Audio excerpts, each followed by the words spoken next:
Today I'm going to be talking about Israel's illegal nuclear program and why it's important to know about as an American. But before I talk about this a little bit more in detail, I'm going to be going after to incorporate bodybuilding, because I believe building the body, building the temple of God is truly important when you walk with Jesus Christ of Nazareth. That's why I like to incorporate them both inside my YouTube videos. So if you clicked on this video, guys, right here that informed me about this today, feel free to skip ahead in the timestamps below to what I put in there for you guys. If not, stick around and enjoy this little workout montage, and I'll see you guys after. So enjoy.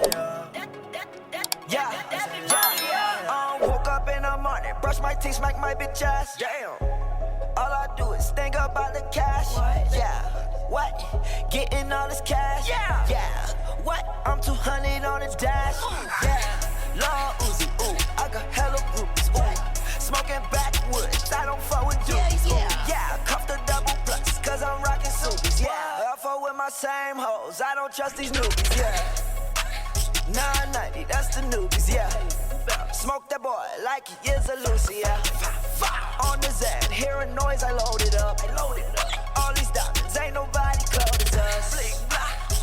Literally, I'm cold as fuck. Alright, what's up guys, just finished the workout. Hopefully you guys enjoyed that little bit of a montage. Today's topic is going to be exposing Israel's illegal nuclear program. And I've heard from number one is going to be the whistleblower. And his name is going to be Mordechai Vanunu. So who is he? And I've here a little bit of a Wikipedia analysis that I put here down in my notes for you guys, and I could be reading. So make sure you guys pay attention, take some notes on this as well, so you can learn about it, educate yourself on it. Mordechai Vanunu, also known as John Crossman, was born on October 14th, 1952, who was an Israeli former nuclear technician and a peace activist, who, citing his opposition to weapons of mass destruction, revealed details of Israel's nuclear weapons program to the British press in 1986.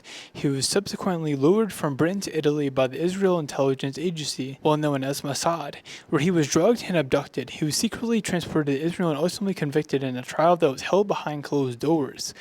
So Vanunu spent 18 years in prison, including more than 11 in solitary confinement. Though no such restriction is mentioned in Israel's code, nor imposed by his verdict released from prison in 2004, he was further subjected to a broad array of restrictions on his speech and his movement, and arrested several times for violations of his parole terms, giving interviews to foreign journalists and attempting to leave Israel. He claims to have suffered from cruel and barbaric treatment at the hands of princes and authorities, and suggests that things would have been different if he had not converted to Christianity. He went and converted to Christianity before he went and gave the news, the leaks, to the British press. But yeah, Mordechai Vanunu is literally the whistleblower who broke the news that, hey, this is what Israel has. They have a legal nuclear program. And I'm going to be going more into detail in number two, why this is very important, that you should know about this as an American or a young American or even a young man, that your tax dollars are going to this program.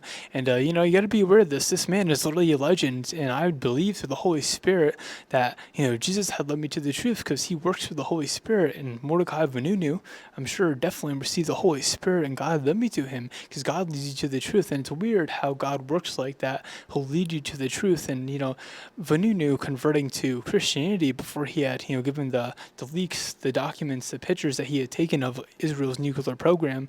You know, you can't hide the truth, especially from Jesus, when you have a relationship with him. So be aware of this technology, and just know that Jesus will always lead you where you need to be and what things you need to know. So moving on here, number two is going to be why Israel isn't allowed to have nukes.